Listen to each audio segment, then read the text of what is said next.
Money 101 with Bob McCormick. The news you need and the information you can use. Now, here's Bob McCormick.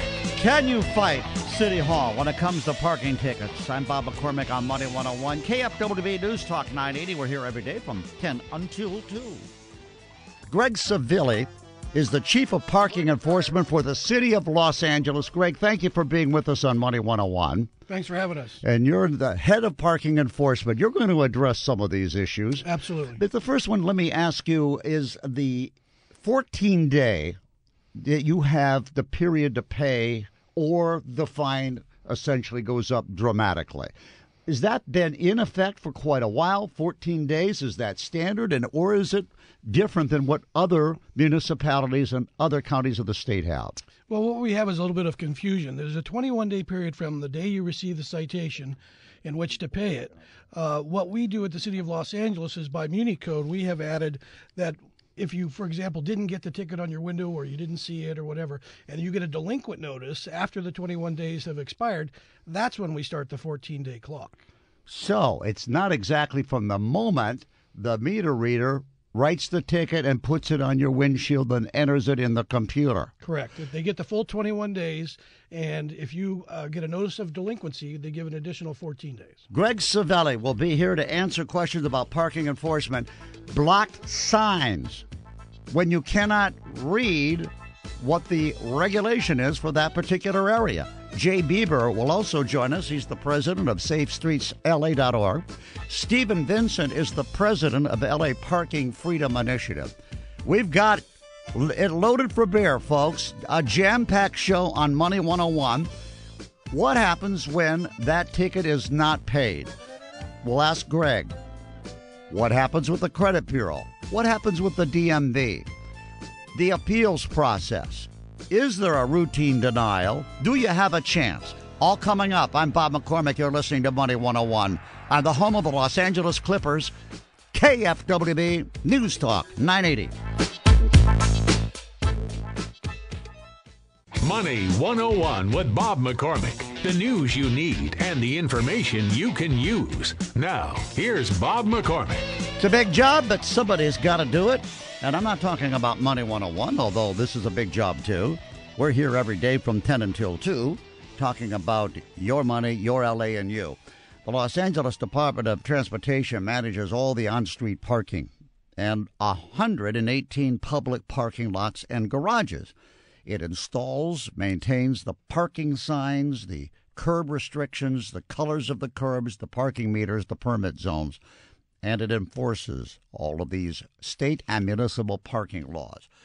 Joining us here to talk about the issues involving parking tickets and the appeals process and what happens to drivers in L.A., Greg Savelli. He's the Chief of Parking Enforcement for the City of Los Angeles.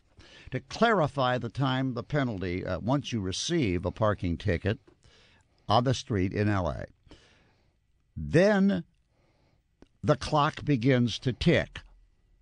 In a matter of 2 weeks, the city mails out a delinquent notice to the driver's residence. Is that correct? After the 21 days has You wait 21 days. Correct. 21 days. If it's not paid in 21 days, then you mail out a notice of delinquency. At that point, the ticket has also become more expensive. Not yet. 14 days later.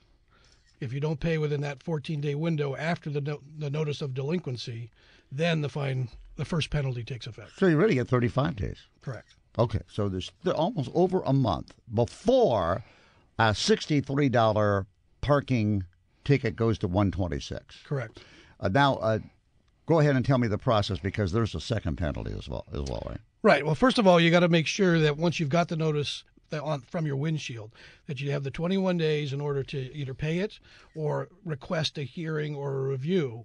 At that point, the ticket is placed on what's called suspend. So that stops the clock until your hearing is held or your review is held, and then they start the clock again. And you do not have to pay the ticket. In other words, on a moving violation, you got to pay the bail before you can appeal. Not for the initial review, no. And that initial review you make in writing, No, you can. Can you go online? You can go online. You can go on phone, or you can make it in writing or in person. So that stops the clock, and you're not going to have to worry about the penalties until you get your fair shake. Right. Do you do that in person, or is that? You can do it in person, yes. How long does it take before you? Well, it depends on how they, whether they go to us at Caltrans building where our offices are located, or they go to one of the parking violation bureaus. We have 4 outstanding locations throughout the city, or they go online. So the response is generally quick, but they will review the citation, look at all the what they call the prima facie facts, and if all the details are there, they will let you know that the ticket is valid. At that point, you have the ability to appeal for an actual in-person hearing, or a hearing by mail, or by phone. Okay, but of course you want your evidence. Take the pictures if you think the signs were blocked, or they were mislabeled, or the ticket was not given properly. It's very difficult, isn't it, really the officer's word against yours as to whether there was still time on the meter when the ticket was issued?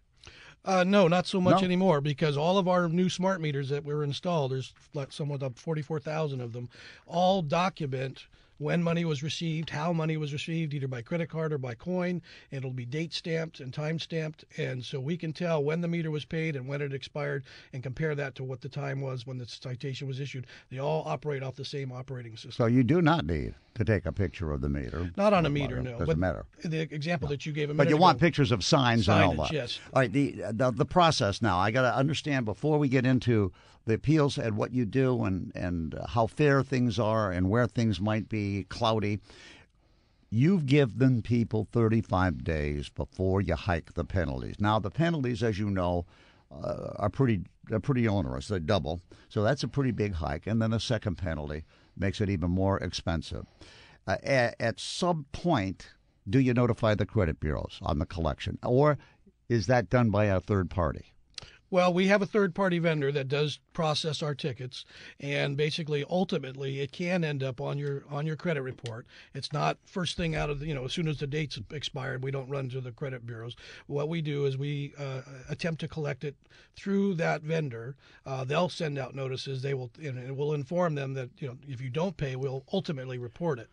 But we have several ways of, as you mentioned in the earlier part of the show, of trying to get paid for those citations. All right, Greg Savelli is with us. He is the Chief of Parking Enforcement for the City of LA on Money 101, KFWB, News Talk 980, responding to some of the issues that have been brought up on previous shows on this program. Now, the parking appeals process, you mentioned that third party, and there have been reports that they routinely deny appeals, that this subsidiary. And by the way, this is a huge business. It generates a lot of money, and we're talking about the parking fines generate a lot of money for the city of Los Angeles. It's a huge, and you've got a big major company, a subsidiary of Xerox, I believe, that does the administration and handles these, as you pointed out, would be enforcing those laws down the road and possibly reporting to the credit bureaus. Possibly even getting a judgment on someone? Has it ever gone that far? We actually, no. No, we don't usually go to judgment. But you do if there are how many tickets before that car is impounded? In other words, if that car has had several past unpaid tickets where you do nothing, you do not respond, when do you start to boot? That's after 5 unpaid tickets that have gone through the entire process. So you have to have 5 unpaid citations before that's considered what they call a scofflaw. And then we currently in the city of L.A. Don't boot. What we do is we impound. And so the car would be taken if it has more than 5 tickets that haven't been paid. Yeah, we should also delineate, because there are some people listening, West Hollywood, Santa Monica, Beverly Hills, not covered. You don't enforce those laws. They have different procedures. Correct. The impound, though, the city does administer the impound garages. And you say after 5 tickets, the car could then be impounded. At Correct. That point, you got other charges to deal with. All right. Once again, is it a futile effort to appeal a parking ticket because these, my understanding, are routinely denied? Well, the administrative review is, like I said, it's a prima facie review. That one is not routinely denied, but based on the data on the ticket or the photograph that's with the ticket that the officers take, they make a determination that they believe the ticket is what's called valid. And so, in other words, if you have more than that, if you want more than just that administrative inquiry, then you have to ask for a hearing officer where you want to contest the facts of the case, and then we would schedule you for a administrative hearing, or you can do it by mail. Okay. You're probably better off in person, though, I would take it. You want to support your case. What you do to support your case, what you do in the appeals process. We've got Greg with us. Greg Savelli is the Chief of Parking Enforcement. We're introducing now Jay Beeber, who's the president of SaferStreetsLA.org. Jay, good to see you. Good morning. Thanks for having me on again. Stephen Vincent is the president of LA Parking Freedom Initiative. Stephen, thank you for being with us. Now, you heard what we've been talking about, Jay and Stephen, and what Greg has said about the way the process works. What do you see as the problem that most parkers, drivers in the city of Los Angeles are facing? We know there's a shortage of parking space, and it's also got to be managed. It has to be turnover. There has to be a method of allowing people to be able to park, and if someone is abusing the parking and staying there too long, they really should be. Right. Encourage the lead. And I think, well, that's a pretty wide question. Like, what's wrong with? Well, what are you saying about what you heard? What you heard from the officer? I mean, again, what Greg has talked about is how it's supposed to work in a perfect world. In other words, nobody would have any problems. The process would be clear to everybody, and you would go through the process. And if you really don't deserve the ticket, it'll be dismissed. If you do, it'll be upheld. Everybody's happy, okay, except for the person who did something wrong, okay? Unfortunately, in the real world, what people are finding is, let's say in the initial review, and Greg and I have talked about a very specific case right around the corner from the studio here, where there are trees blocking both signs for street sweeping on this street, okay? Now, the initial review should look at that and say, just without anybody having to appeal anything, or should look at that and say, these are blocked, it's pretty well blocked, could you see it if you went up to it and looked all the way around it and maybe saw it? Maybe, but sort of, should somebody really be required to do that much in terms, if the sign is blocked, the city should be required to make sure the sign is not blocked so people don't have to go crazy. All right, Jay Beeber is with us. Greg Savelli, Chief of Parking Enforcement. He'll respond to that. What is a reasonable effort on the part of a driver to see what the sign indicates about the rules for parking? 888-539-2980, our Money 101 line. If you'd like to weigh in with one of your situations or a story that you have to share that you think will help us advance our discussion on Money 101. Stephen Vincent is the president of LA Parking Freedom Initiative. What some citizens are doing to try to change the way the parking enforcement and the rules are set in Los Angeles. I'm Bob McCormick. This is Money 101 on KFWB News Talk 980, the home of the Los Angeles Clippers. Money 101 with Bob McCormick. The news you need and the information you can use. Now, here's Bob McCormick. Your LA, your money. I'm Bob McCormick. We've got 164 possible violations for which a traffic officer can cite a driver in LA for regulations. I mean, there are everything that you can possibly imagine, including some very serious ones like parking in a bus zone, red zones, emergency areas. Also, in business areas, overnight parking without permits. As we know, there are a lot of areas of L.A. now where permitted parking is overnight, so the people in the neighborhood who live there will be able to find a place to park. Parking spots are at a premium. Now, in many cases, you find free parking. And, that's the best of all worlds. We are joined by Greg Savelli. He's the Chief of Parking Enforcement in the city of Los Angeles. Jay Beeber of SaferStreetsLA.org, and Stephen Vincent is the president of LA Parking Freedom Initiative. Greg Savelli, as the person who represents the city responsible for enforcing these. I know it's hard to keep track of all of them, but Jay Beeber brought up the point of signage, and it's difficult sometimes to read signs because many times they apply to just a couple of hours a day, certain days of the week, certain times of the day, and then certain parts a block may have two different parking. I mean, you may have parking privileges in one part of the block and very much restricted parking in another part of the block.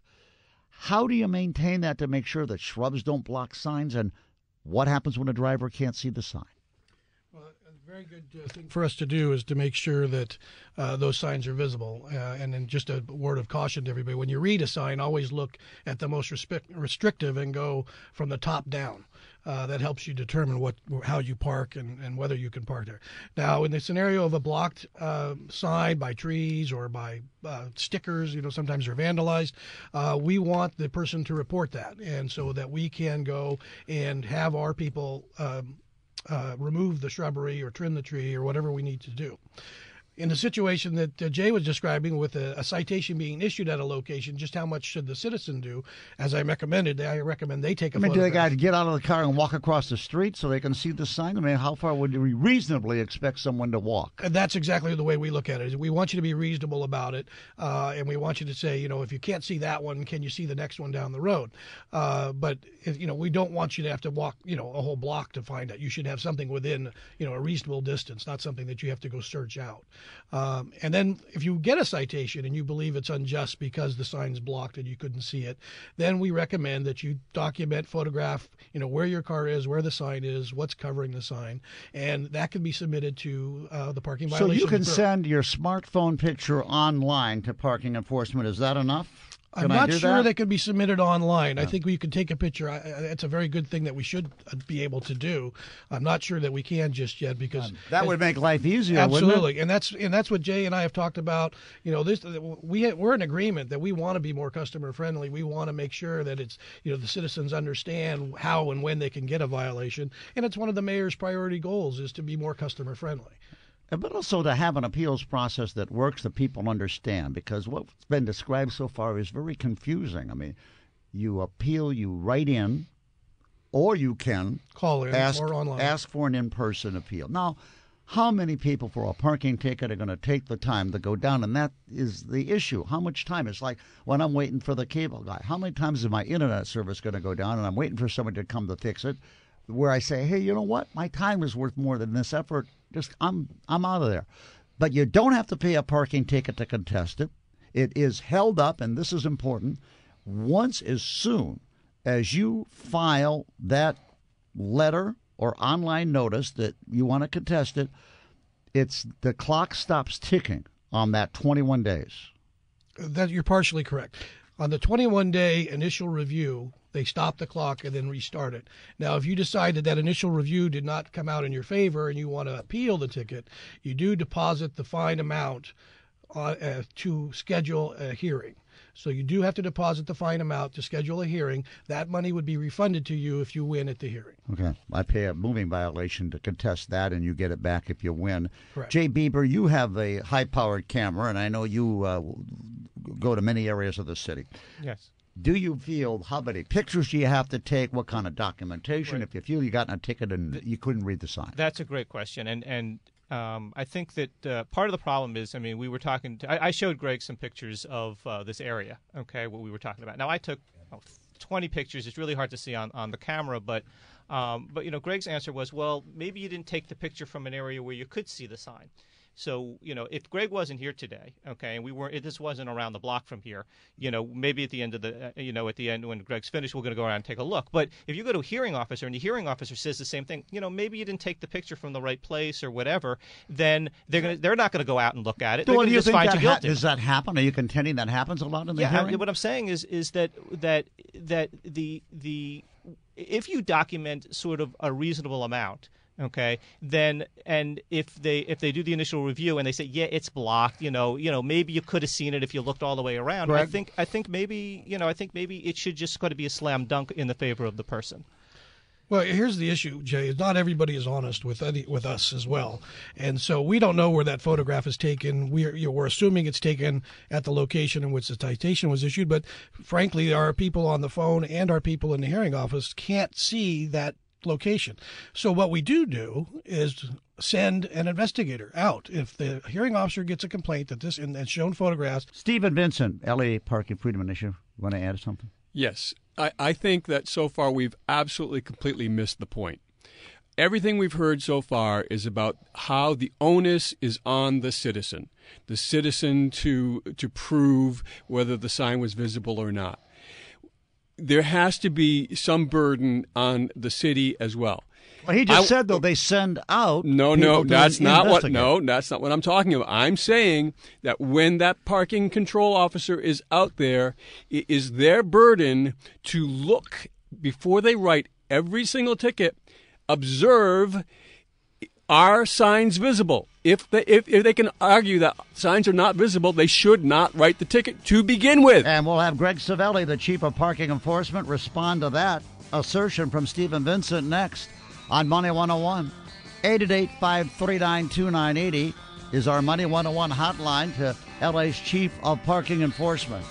Jay Beeber, Stephen Vincent, also with me, Bob McCormick, on KFWB News Talk 980. Money 101 with Bob McCormick. The news you need and the information you can use. Now, here's Bob McCormick. This is your LA, your money, and I'm Bob McCormick. Greg Savelli, Chief of Parking Enforcement, City of Los Angeles, is answering questions today about what has been a barrage of complaints by our listeners about the way parking tickets are handled and are routinely denied when the appeals process is engaged in. Mr. Savelli, the officer, has gone through the process. Stephen Vincent asked, why don't the police, the meter readers, the people that are writing these tickets, isn't it incumbent upon them to look and to see the nature of the area and see if that sign is blocked and whether a driver did have a clear visible sign? Yeah, that's absolutely correct. They are trained to do that. And as I mentioned, if one is obscured, that may not be enough. If there's another one close by that's visible and the reasonable person could see it, then they do go ahead and issue the citation. You mean there's more than one sign within view usually of a driver? There's multiple signs on most blocks. There are a few city blocks where the law allows, for street sweeping specifically, as you enter a neighborhood, it says this is the day it's swept. They don't have to put more than that, but our city does. Stephen Vincent. Well, I'll take you at face value that you instruct your people to make that sort of inspection.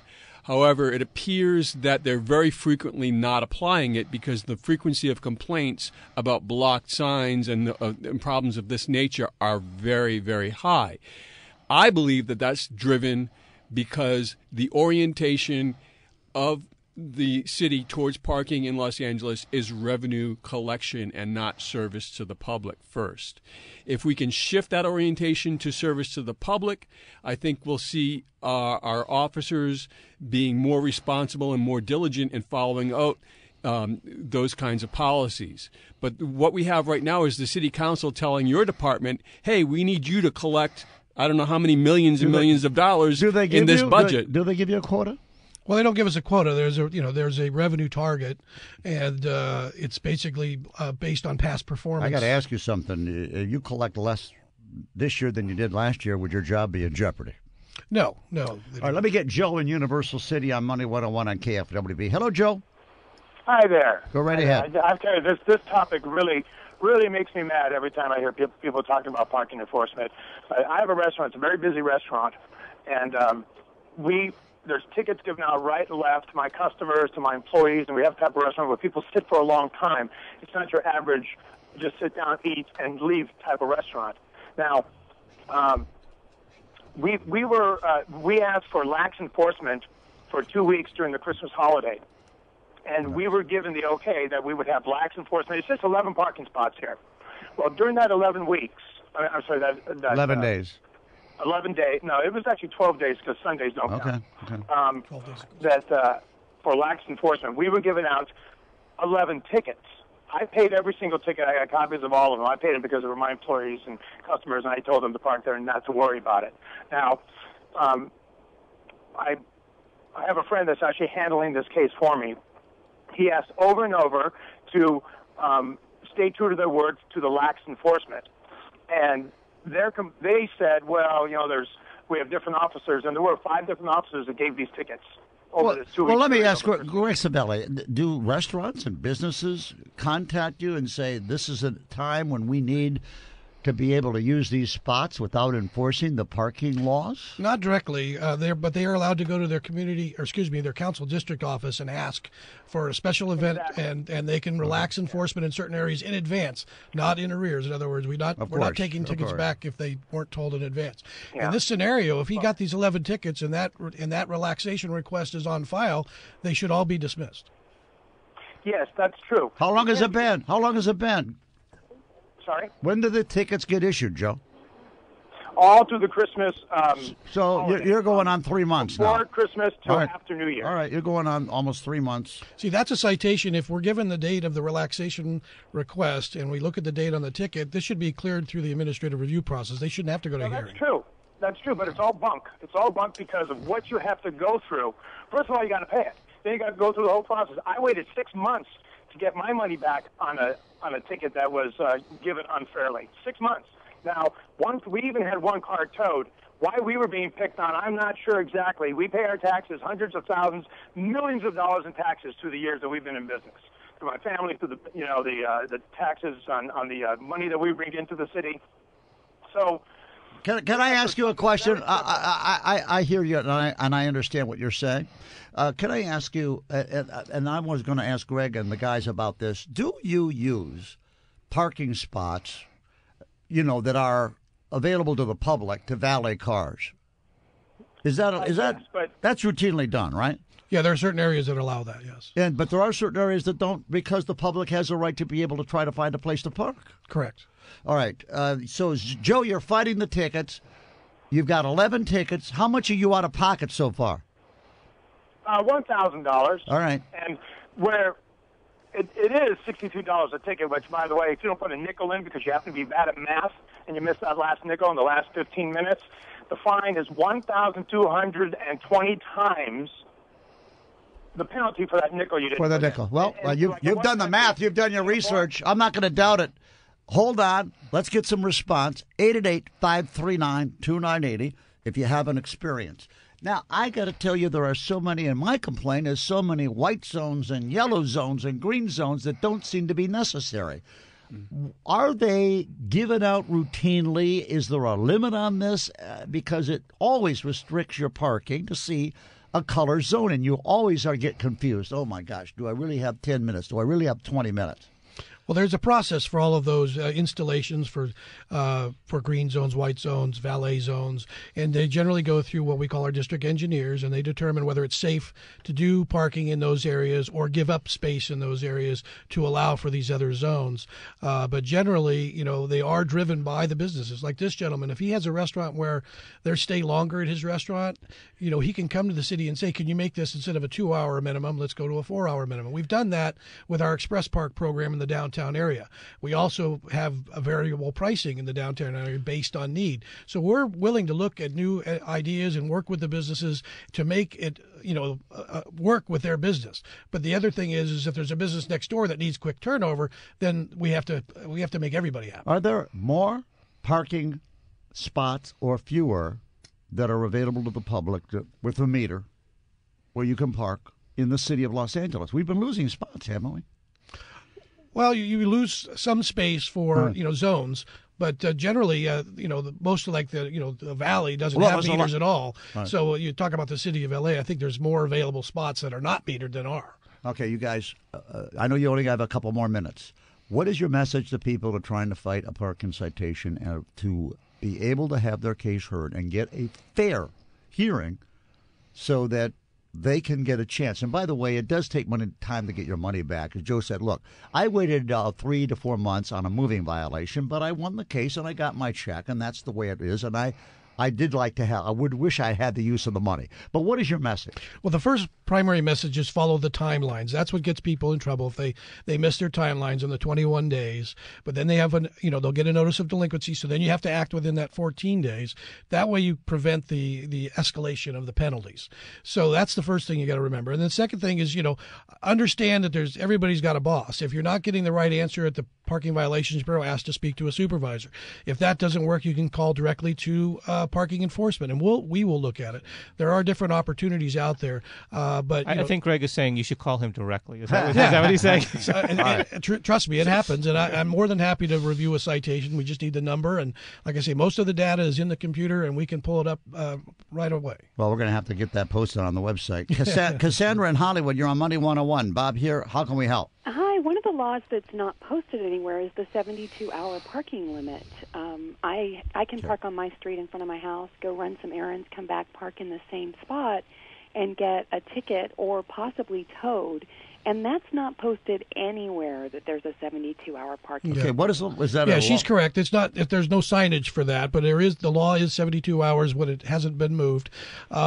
Yes, you could end up in the same spot, but no, we have to come out there and chalk it. We come back on day 3 and we put a ticket on it, and on day 4, if we're on schedule, and generally we're longer than that, but on day 4 we would tow it. I guess I'm lucky because I've had a couple cars on our street that I don't drive very often for a month. The luck of the draw because certain neighborhoods are hard to get, or do you act on the complaints from neighbors? We generally do by complaint. We have 55,000 complaints a year of abandoned vehicles, and we respond to all of them.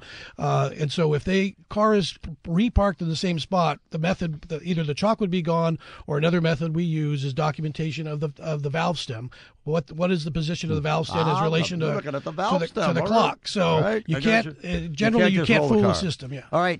You have another minute or two. Jay Beeber, you've been on this case and trying to protect the consumer. What do you have for Greg Savelli? Well, I think Greg is honest in his desire to say that this is the way it should be done. This is the way it should happen. I think, though, that in the real world, that because we're seeing all these complaints, we see that this isn't the way that it actually ends up working for a lot of people. And I think it has to do with the attitude of the city, as Stephen said, which is what's the attitude? And it's not necessarily Greg's attitude, but it's what's the attitude of the entire system, which is you're guilty until proven innocent.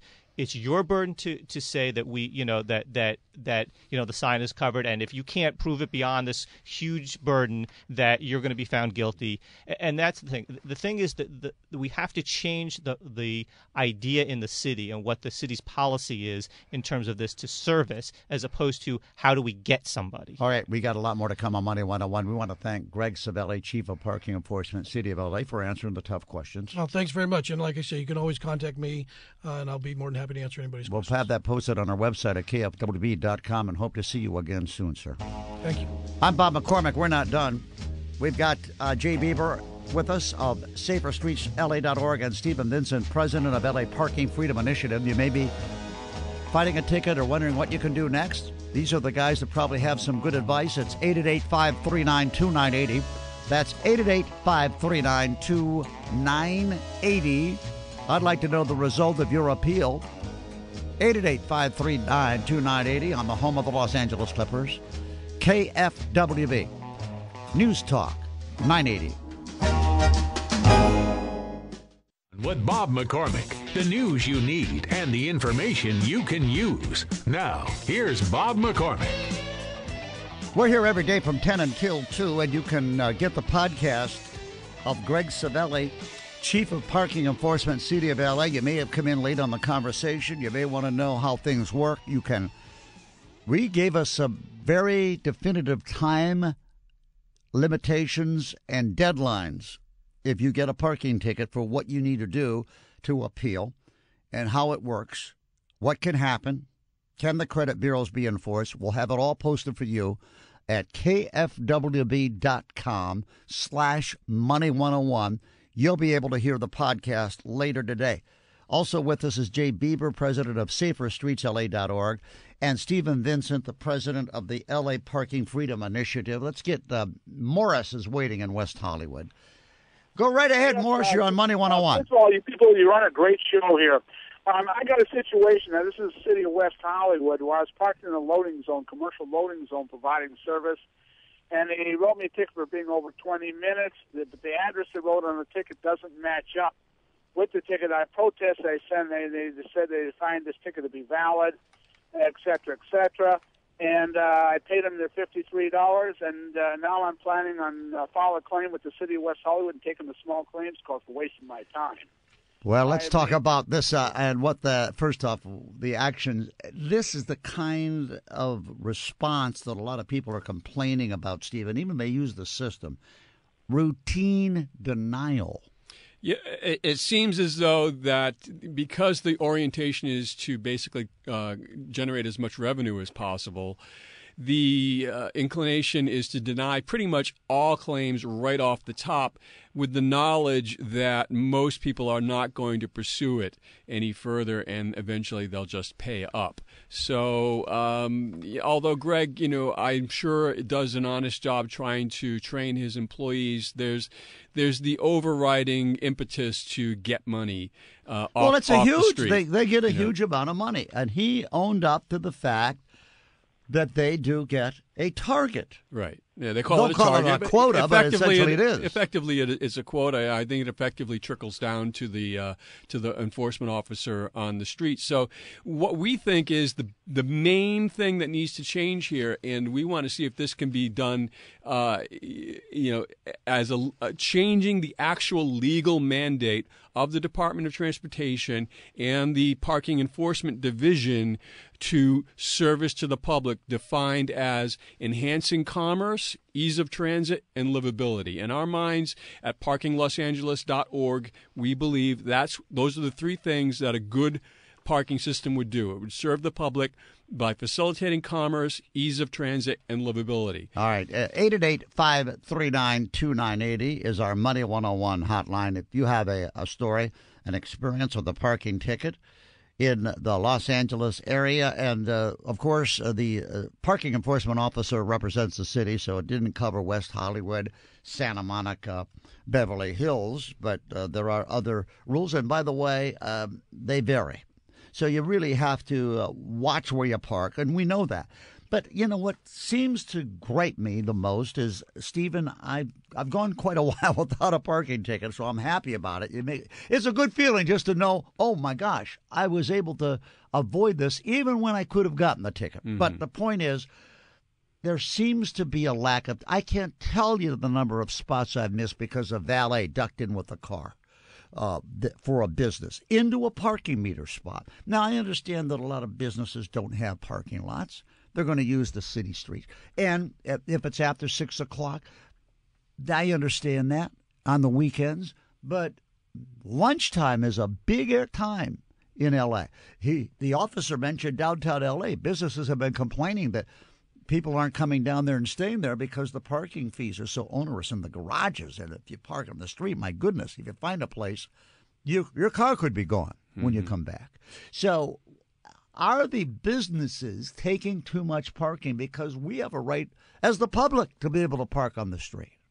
Well, there are often conflicts between different stakeholders in a community with regards. Well, who's got the leverage? Who's got the grease? Who's got the grease? And I think the first problem is because of the shortage of parking. Now we have something called the Special Parking Revenue Fund, the SPRF.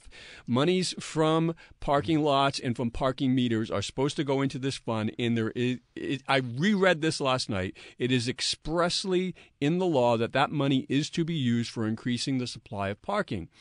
And it has not been. For something like 20 years or so, they've been taking money out of that fund, illegally it appears, and putting it into the general fund to basically cover up the fact that our city government has done a very poor job of managing the budget.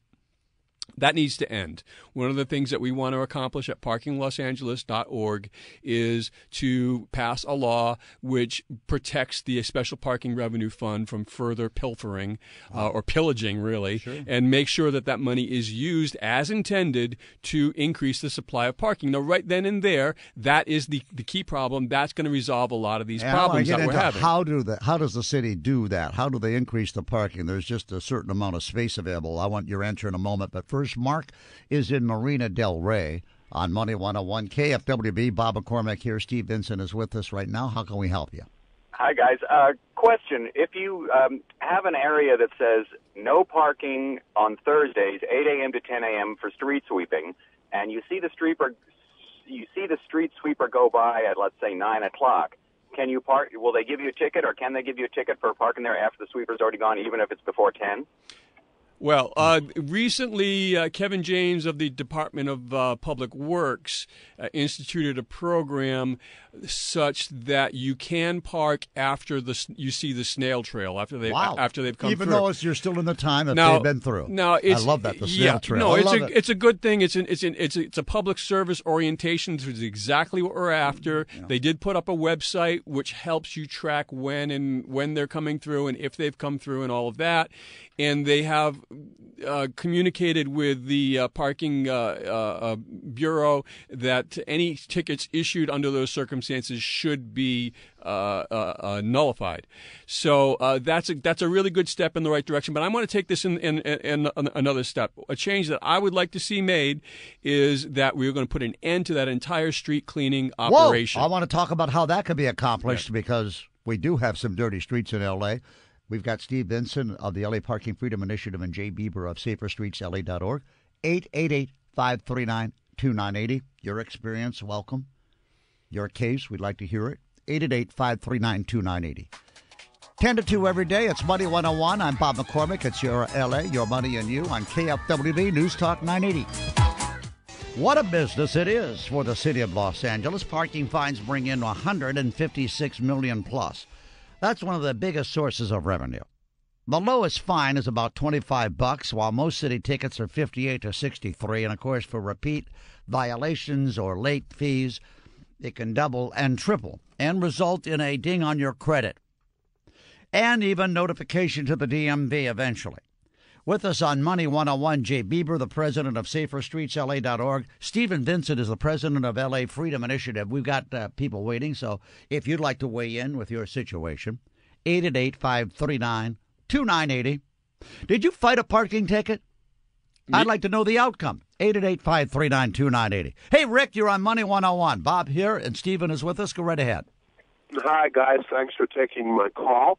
My situation is that I work in an office in Los Angeles. On Mondays, the trash bags are out on the street. The trash cans are out on the street. No parking, impossible. On Thursdays and on Wednesdays, we have alternating days of street cleaning. So basically, 2 days out of the week, it's possible to find parking within blocks of where I work. And everybody's in the same boat. It just doesn't work. How can we possibly have a city where we do business where only 2 days out of the week is it even possible to fight for a parking space? There's got to be a better way, guys. And I don't think that's unusual in beach cities, is it, Stephen? Well, I think, again, it's a supply and demand issue. And for many years, there's been pretty much absolutely no attention paid to the supply side of that issue. Again, as I indicated before the break, they've been pilfering the SPRF and not using the money to increase the supply. SPRF is the Special Parking Revenue Fund. In addition, there's something called the in lieu of fee that developers pay to the city in lieu of creating the parking spaces that they should create to go along with the development that they're building. Now, again, theoretically, that money is supposed to then be used by the city to create more parking. It never does. It goes into the black hole that we call the general fund, and it disappears forever. So there has been no plan for increasing the supply side of the issue for many years. And matter of fact, in the SPRF, there says there's supposed to be a 5-year plan for parking in the city of Los Angeles, and there never has been. I got to ask you how they create the spot. You mean building parking structures because there's only so much street space. Redondo Beach. Now, Rick, you say there are only 2 days of the week where you can park for a certain period of time, or you mean at all without? Well, no, it's essentially the street sweeping is over a 4-hour period. So, from 10 until 2, so if you want to run out of work and go, repark at some point, that's not viable for most of us. And then, the other day is when the trash cans are left on the sidewalks, on the parking lots, instead of on the return to the people's property. Sidewalk, yeah. Why is that? Why should the entire parking be destroyed because the trash cans? Do they ever issue tickets? They can't issue tickets for trash cans on the street, can they? That part I know don't know about. In the Hollywood Hills, I know what he's talking about. But I want to address the street sweeping issue, and I mentioned this before the break. Listen, the entire system of these big lumbering machines coming down the street and pretending to clean the streets when they just move debris around from one place to another, disrupting the parking and travel patterns of citizens for extended periods of time, and basically providing the city with the opportunity to issue tickets. Very, very high-priced tickets, I might add.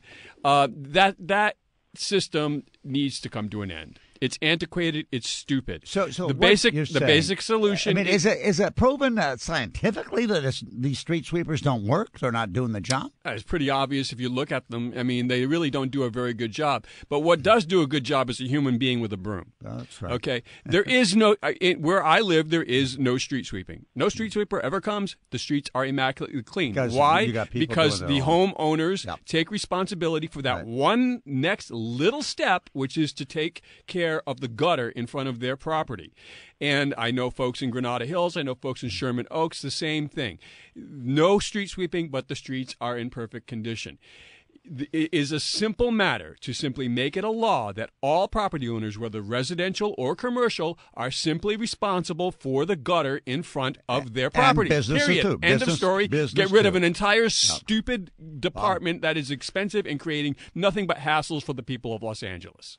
Money 101 with Bob McCormick. The news you need and the information you can use. Now, here's Bob McCormick. Bob McCormick here every day, 10 till 2. Parking violations, and a lot of people calling with their stories, and in some cases feel that they're the innocent victims. After selling a car, they end up with parking tickets that are on their record from someone who bought their car, dinging their credit. I mean, there are ways to avoid this, but how do you fight it when it happens to you? And we'll go back to your calls, but we have with us Jay Beeber. He is the president of SaferStreetsLA.org. And Stephen Vincent of LA Parking Freedom Initiative. Now, you just took a field trip, Jay, with our chief of parking enforcement in Los Angeles, Yes, Greg I Savelli.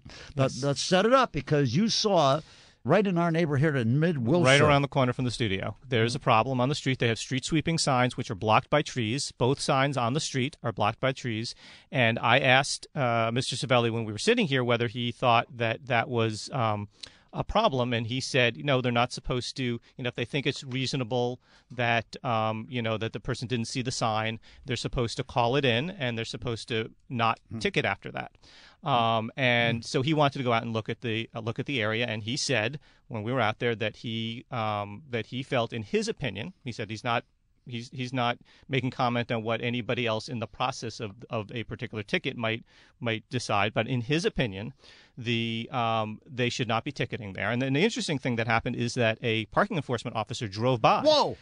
Okay, and he stopped him in the middle of the street. He did. Yeah, and he said, "Would you give a ticket here?" And the person there said, "No, I would not give a ticket here." There's two signs. The one on top is the street cleaning. The one on bottom is the 2-hour parking. He said, you can see the 2-hour parking. You can't see the street cleaning. I would not ticket here. Now, I don't know if this is the person who actually issued the ticket for the person that contacted me about this, but their ticket's been issued there, is what you're saying. Yes, absolutely. Okay, this is why I knew about this. Okay. And so Mr. Savelli said that he was going to make sure that they no longer issue tickets on that street for street cleaning until those trees get trimmed. Now, we'll see if that happens. Well, the problem is there are probably thousands of other spots like this in the city. Right, exactly. But at least he looked at it, looked at it, and he said, but it shouldn't take me getting the head of parking enforcement to come around from the corner from the studio to make something like that happen. That should be the regular course of the way that it works all the way through the system.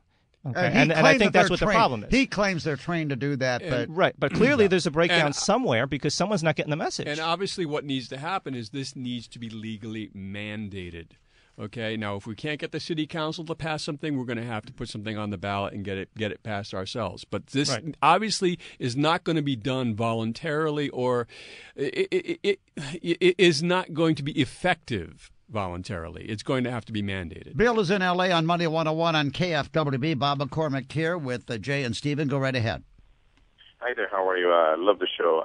I'll just be brief. I just wanted to figure out when you get a parking ticket, you never win. If you go to trial, I've seen 99.9% of the time you never win. The judge always goes with the cop. Even the cops some months ago sued the police department because they were forcing them to get 18 tickets quota and stuff like that. And people don't seem to kind of get involved. How do we cap the fees? How do we put anything on a ballot in November? How can we? Okay, well, first let's take this one at a time. Jay, this has been known that some of the officers have actually said this system is not fair. Well, we're talking about slightly two different things here, because these were police officers that I think he's referring to, and that has happened twice now in the city, where police officers have sued because they were being put under a quota system for writing a certain amount of tickets. Certainly the Parking Violations Bureau, I wouldn't say they have a quote-unquote quota, but certainly they're under pressure. There's a target. He said there's a target to how much money they're supposed to bring in every year. So clearly they're out there looking for ways to ticket people. That's their job. I mean, that's the entire purpose of the Parking Violations Bureau, to some extent, is to find out where people are having violations and to ticket them for it. And then the question is, how aggressive are you going to be for it? But I'll let Stephen answer the question about putting the something on the ballot as far as Go ahead, capping Stephen. the fines. So. As far as what, capping fines? Capping the fines. Well, yeah. Well, this is something we've looked at. And, in the city of Los Angeles, the lowest ticket right now is $58. $63 for an expired meter, which I believe is the most common one. And when you look at it in this terms, $63 is about the take-home pay for someone working at or near minimum wage. Exactly. That's an entire day of your life. 7 years ago. An entire day of your life, okay? Now, is that fair? I think a reasonable person would say that is not fair. That is onerous. Looking at it this way, well, what's the average wage? Well, according to the Bureau of Labor Statistics, the average hourly wage in Los Angeles is about $25. We think that would make a good standard for capping parking fines. The average hourly wage, according to the Bureau of Labor Statistics. And it would also, be much fairer than the standard of an entire day's work. It is unbelievable on people who are low income. There's no doubt about it. No doubt about it. That's By the true. way, you can get tickets of $600 and for third or subsequent violations within 2 years, $436. I mean, it gets really up there. But this would mostly be for people who are repeat offenders, ignoring their tickets and not even trying to appeal them. But you could get a ticket and then just be out of town on a movie shoot or something like that and miss all those deadlines. We should mention that if you want to help out in this and help us with this effort, you should go to our webpage, which is www.parkinglosangeles.org and make sure we know how to contact you and sign up for. And I'll get that there. posted on our website. Yeah. Better let the Because professional we'll do need it. all the help we can get in doing this. So I thanks hear for asking about that question. All right, Bill. Thank you. Frank in Rosemead. Money 101 KFWB. You got street sweeping in Rosemead, huh? Yeah, Bob. I lived there over 20 years, and then about 5 years ago, they decided to put signs up, street sweeping. My streets look just as clean now as they did 20 years ago when they had no street sweeping.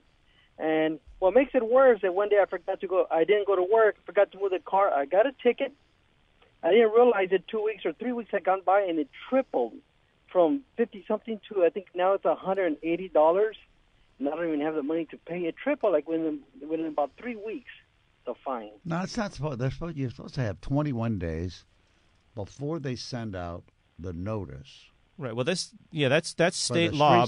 Right. The state law says you have to have at least 21 days to answer the ticket. I mean, if the city's doing something different, if he's in Rosemead, I don't know what goes on in Rosemead. But, I mean, obviously he didn't answer this in some period of time. And then if you don't answer it initially, then all of your rights to answer it at all go away immediately. And that's a problem.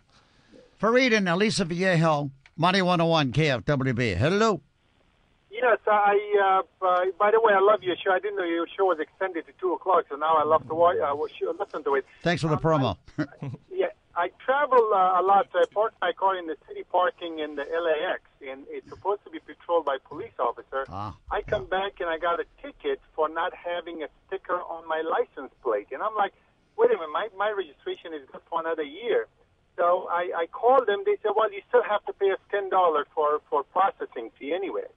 Even though it was stolen? Yeah. I mean, that's not unusual. You're going to have to. They're going to hit you with something. Yeah, I mean it's. I mean it's. So can I ask? I mean, was the sticker was not on there because it fell off or it was stolen? Is that what the issue was? It was stolen. But my thing is that a police officer could have put my license plate number in. He checked my license plate. I mean, but they don't care. They got to have the sticker. Well, they have to have the sticker. And here's the thing which Greg was talking about earlier, which is that again, I suppose the spirit of the law. They're talking about the letter of the law. Right. The letter of the law says if you don't have the sticker on there, even if your registration is good, we can ticket you, and then you have to fix it within this period of time, and then we can still charge you for not having the sticker on there, even if somebody stole it. And the question is that the way we want the government to be treating us? And I think no, in my opinion. Money 101 with Bob McCormick. The news you need and the information you can use. Now, here's Bob McCormick. Money 101, I'm Bob McCormick on KFWB News Talk 980. We do more than complain and state the problems.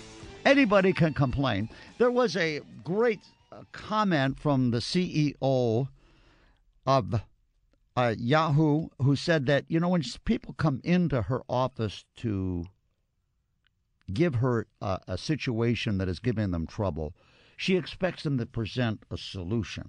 Anything else is just them complaining. So we try to do more than complain. We point out the problem, but then try to find ways to address the issue, resolve the problem. That's what we're doing here with the parking issues and the onerous fines.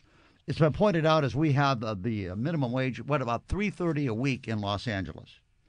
You can get that in one parking ticket gone bad, quickly adds up to a week's pay for a minimum wage earner. With us on Money 101 to talk about how to get relief through administrative changes, how to approach an appeal, how to deal with the bureaucracy, which, by the way, represented by Greg Savelli, gives us hope. The chief of parking enforcement for the city of Los Angeles, very approachable, was willing to go on a field trip to see a problem that existed and pointed it out. Yes, it was a problem, and he was going to see to it. But of course, the issue is that these problems exist. Signs that are covered up by shrubbery, not clearly visible to the driving public, so result in parking tickets that should not be issued. Jay Beeber is with us, and Stephen Vincent, and they are promoting parkinglosangeles.org as a way to get some of these issues addressed, and we'll get into more of it. But first, here's Sean in L.A. on Money 101, KFWB. Bob here with the guys. How can we help you? Yes, sir. I'd like to know what is the law pertaining to with parking enforcement.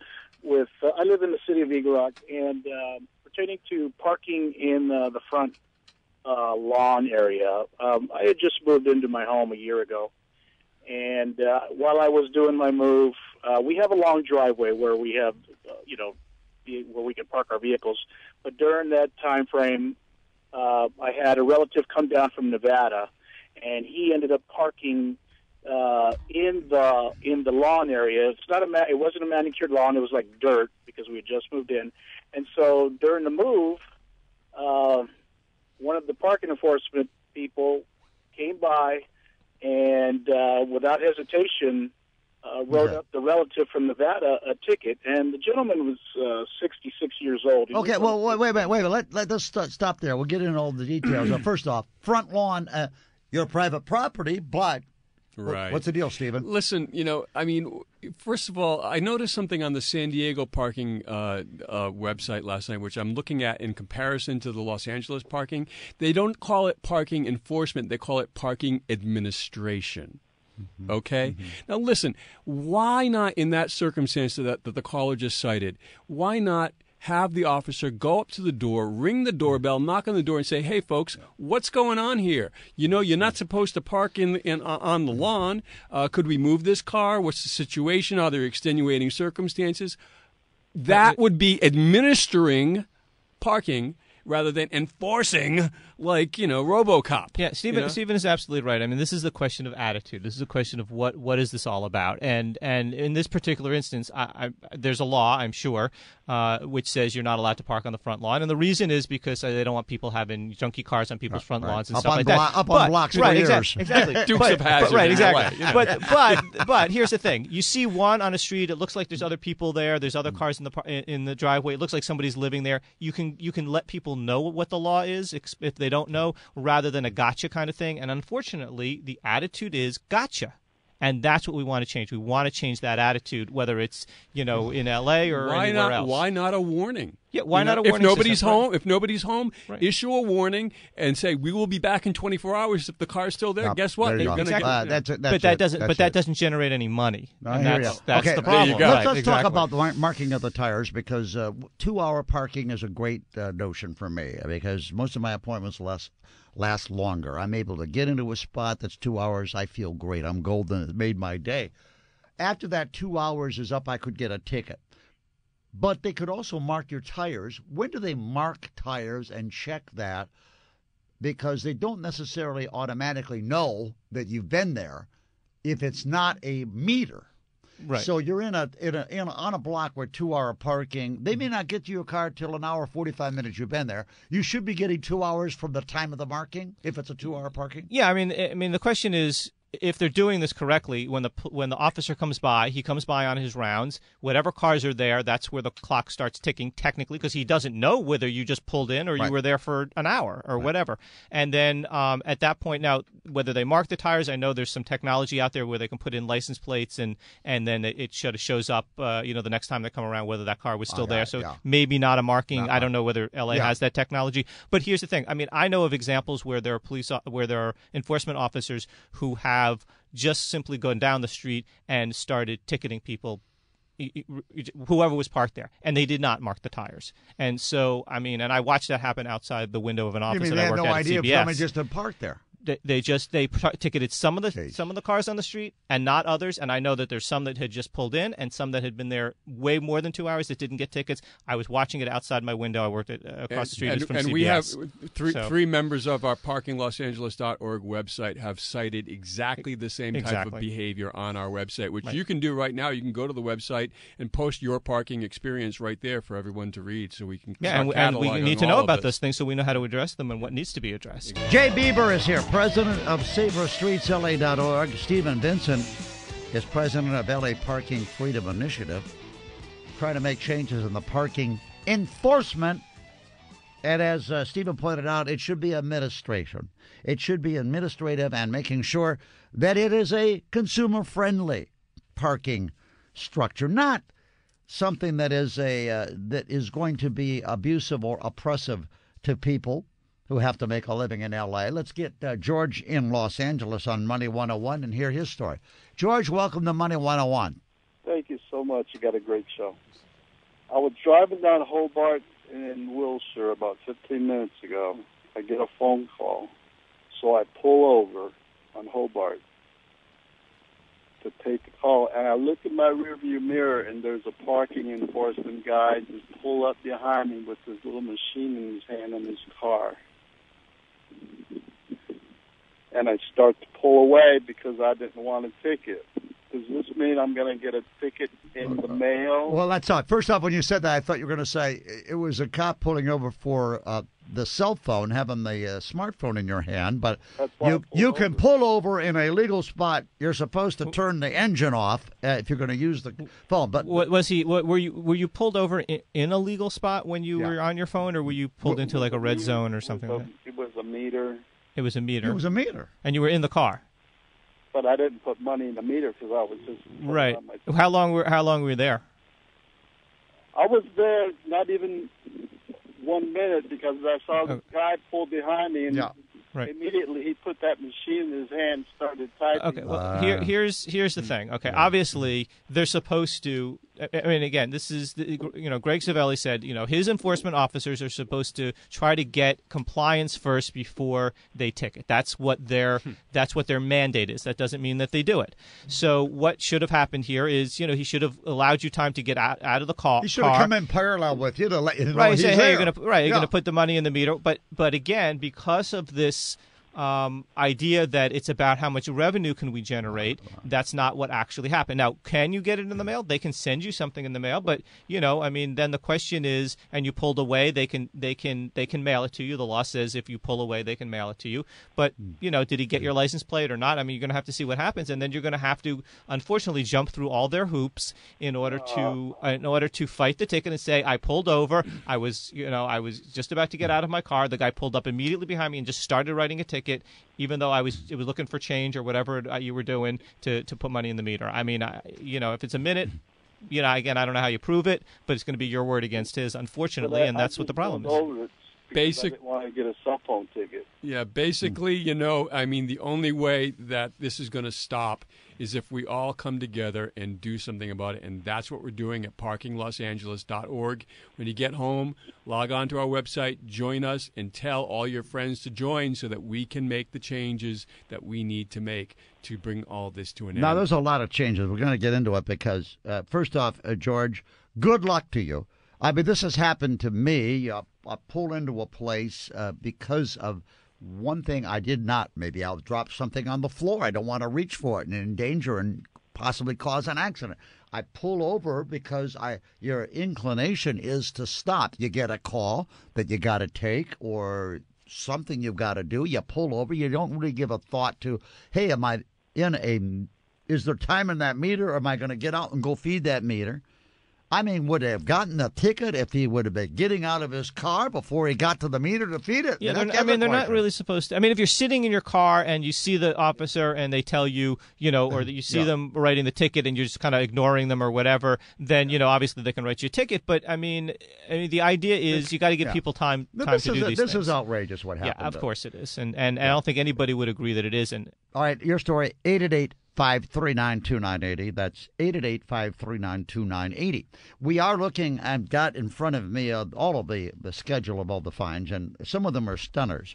Okay, you're not supposed to just park your car willy-nilly and put a for sale sign. You're trying to sell your car. It could be expensive.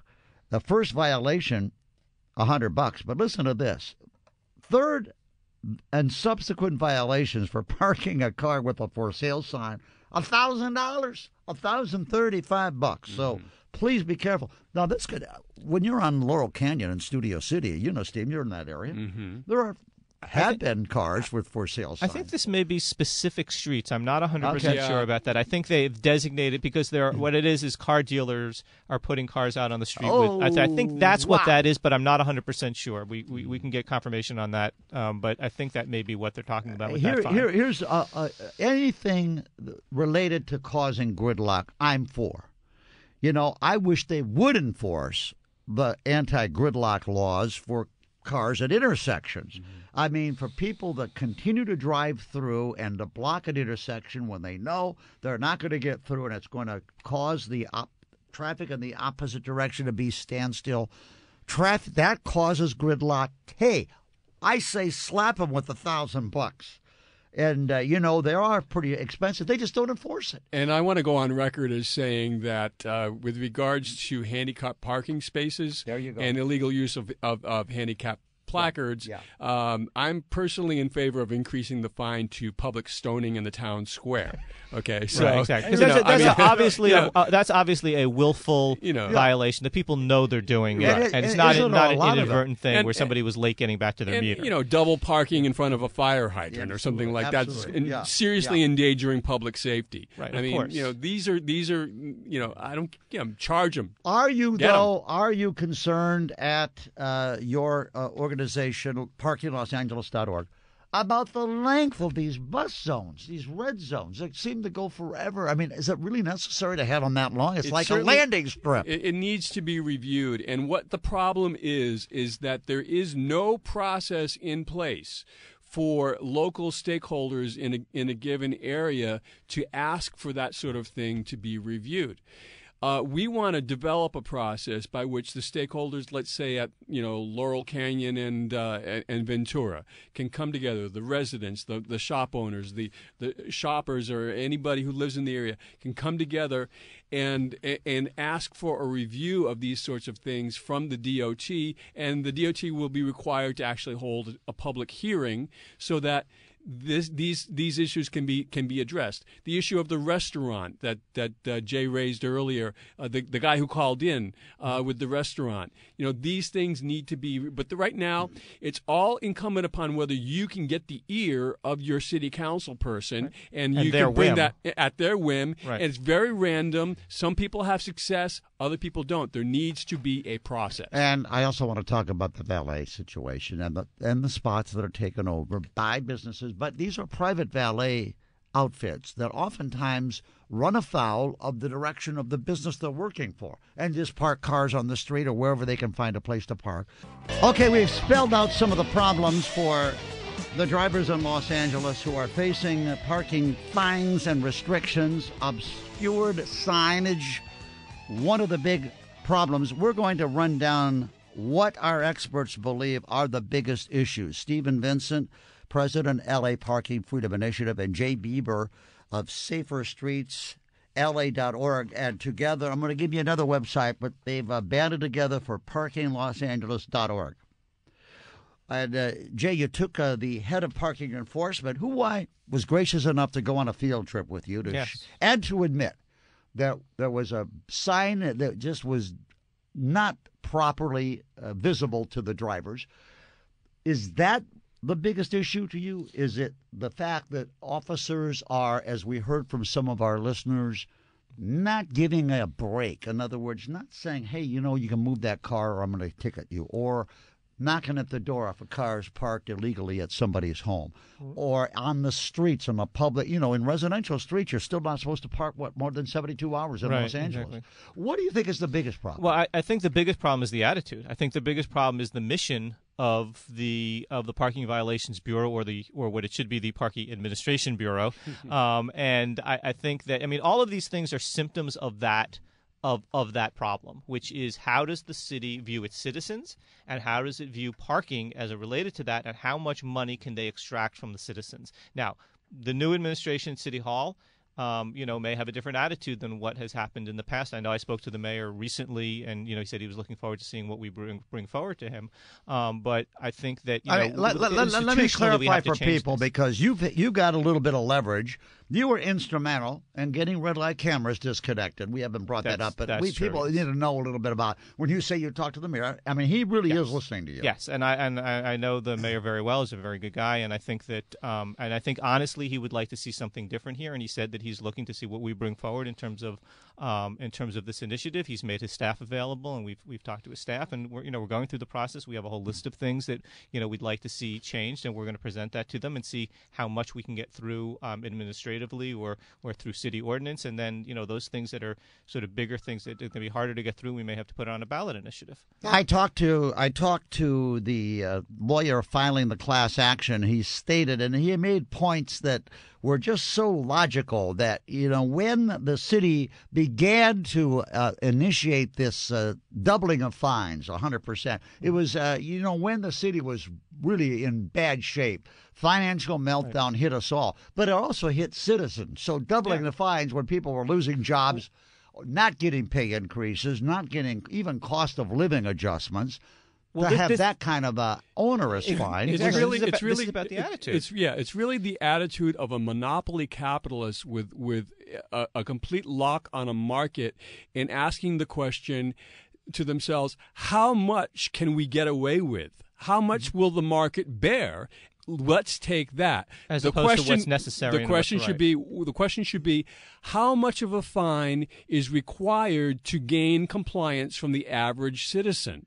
And we think that's about $20-25, something like that. Right. For most people, that's all the spanking you need to remember to put the money in the meter, to get back on time, to do whatever, to look at the signs. That's all you need. You do not need $65. You do not need $85. That is not a spanking. That is a caning. That is a stoning. That is a beating. Exactly. And that's true. And here's what happened when you're talking about the meltdown is that the city got into a problem because it gave raises and stuff, that it couldn't afford. So they went into the red, and so they looked at the different departments, and they went to Department of Transportation and parking violations, and they said, how do we raise more money? And they said, well, let's raise the parking fines. Let's raise the fees. Let's do. There's a whole bunch of things we can do. Let's increase the hours till 8 p.m. Because we can on Sunday, because we can do it, and because the people don't really have a say in this. City council, they can elect or not elect city council members, but the city council votes on this, and and there it is. It's done, and nobody was asked. Nobody that was asked is 8 p.m. an okay time to have your meters run in your business district, or should it be 6 o'clock? Yeah. They just did it. Jay, Beeber, Stephen, Vincent, what are you hoping that you will accomplish with your initiative? Well, as we've said a number of times today, the essential thing that needs to change is a shift from revenue generation towards service to the public as the orientation for parking policy and enforcement in the city of Los Angeles. Hopefully, we can accomplish a good chunk of that voluntarily by working with people like Greg Savelli and the mayor's office and get some things done administratively. But I think ultimately this needs to be in law. Now, whether passed by the city council or passed by the citizens via a ballot initiative, the mission of the parking enforcement division, which should be changed to the parking administration division, should be clearly service to the public, and that should be defined. And certain aspects of what they do and how they do it should be defined by law, so that we're not just subject to the whims of what they want to do at any given time. Right, and I think not just changing the name of the of the agency, but actually changing the attitude of the actual legal mandate will be defined. Exactly, and so what the kinds of things we'd like to see are things like we've been talking about today, like stricter rules on not ticketing if signs are missing, defaced, illegible, blocked by foliage or something like that, stricter rules on not ticketing and towing if the notice has not been put in place for at least 24 hours, stricter rules on not ticketing if the enforcement officer asks you to move and you do. That's sort of what they're supposed to do. They're supposed to get compliance first, and making it really a mandate, like, yes, we really expect you to do this, not saying that's what we want, here it is in the training manual. No, if you don't do it, there's going to be a price to pay, because here's the thing, there's no price to pay right now for a parking officer if they screw up and they don't follow what the rules are, like we were talking about with the trees that were blocking these signs. Whoever is issuing those tickets, and they've been issuing those tickets for months and months and months and months, is there going to be a price to pay for that person not following what the parking violations policy is supposed to be of not ticketing under these circumstances and making sure that somebody is notified? We don't know whether anyone's been notified about the trees or not in that location. But the question is, there's no personal price to pay for a parking officer, really, if they go out and they do things that are not that are exceeding the policy. They may say, well, don't do that again. But, if you make a mistake, you get a big fine. We don't know that parking officers who issue the most tickets and bring in the most revenue get promotions or commendations, or even if it's not really something that is put down in the record, are treated better. Are getting some kind of... There is a lot that we don't know. Go look at their website. There is virtually no information available about what the policies are, how they're administered. There is nothing. Look at the San Diego website, sandiego.gov/parking. It's a plethora of information with a clear customer service orientation. Compare the two. Those are the kinds of changes we want to see. And this is because of the focus on generating revenue. Do we know? Have they ever cut back on parking officers issuing tickets? Are there more of them out there? We know.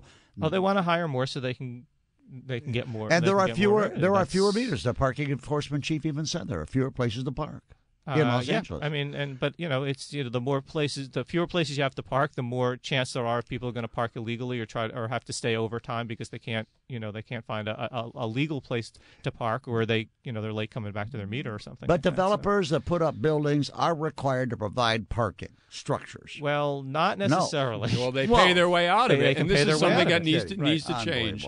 That needs to change. If you build a structure, you need to provide the parking that's required. And there's new laws and new changes that if you build these structures in what they call transit corridors or whatever, you don't have to provide as much parking because they assume everybody's going to take the train or the bus because this is the idea, is to try to force everybody onto the bus or the train, even if it doesn't go where you need to go. So I mean, transit is great if you can use it and it goes where you want to go, but there's still people that need their cars in Los Angeles. All right, parkinglosangeles.org. More information about what Stephen and Jay are doing to try to make your life more livable when it comes to parking your automobile in Los Angeles, and how you deal, how the city's going to deal with it when you do have a legitimate protest over an unfair ticket.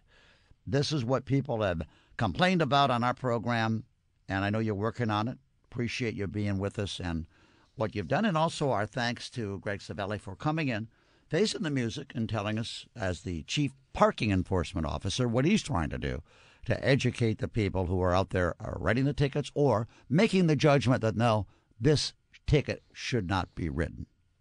I'm Bob McCormick, Money 101 on KFWB, News Talk 980. Every day we're here from 10 until 2. Thank you guys for being with us. Appreciate it. Thank you. Thank you, Bob. More to come. We'll be following this, as well as the class action lawsuit that's been filed against Los Angeles for the onerous penalties that are tacked onto those parking tickets. Our program is produced by Ken Jeffries, assistance from Austin Cross. Steve Delamater is at the controls. And coming up, it's Tax Mama in less than 10 minutes on Money 101.